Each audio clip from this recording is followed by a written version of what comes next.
Hi mga karag-karag, welcome back to my vlog. Isang magandang gabi sa inyong lahat mula dito sa Lasak City. Patulog na sana ako magkarag-karag kaso nga narinig ko yung ingay dito sa mga taong bayan sa Lasak, Forbes City na kung saan nagkainan pa sila.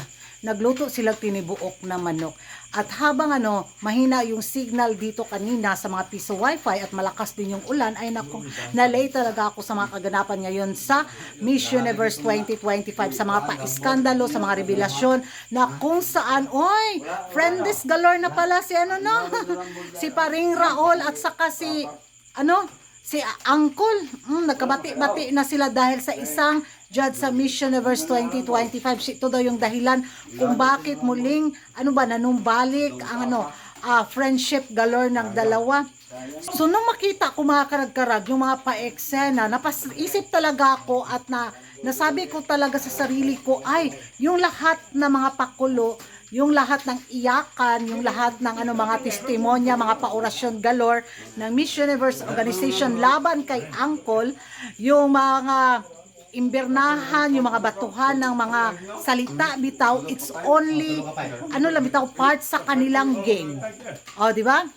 Paldong-paldo talaga ang Miss Universe organization at ang Miss Universe 2025 dahil since D1 puro kontrobersiya yung nalalaman natin, yung nabalita, di ba, mas na-highlights nga yung mga paintriga kumpara sa mga kandidata dahil ito pala yung game plan nila ba. Ang galing na strategy ng Miss Universe organization at ni Uncle. So, di ba?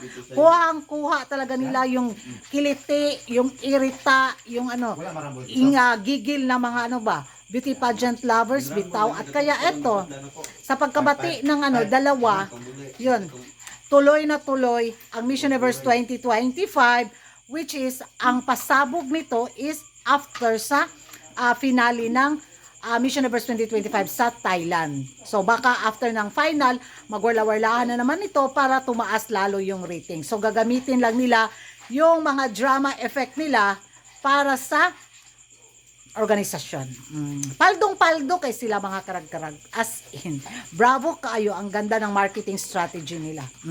Pumatok king reaction ninyo dito nga na okay na ang sirkulasyon ng dalawang mattress at bitlog ni Paring Raul at saka ni Uncle. Sa tingin nyo mga karag-karag, planado talaga ba nila yung mga kontrobersiyang pinag-uusapan na mga ilang araw sa Miss Universe 2025 na mga pa-eksena at mga pa-event? Nako.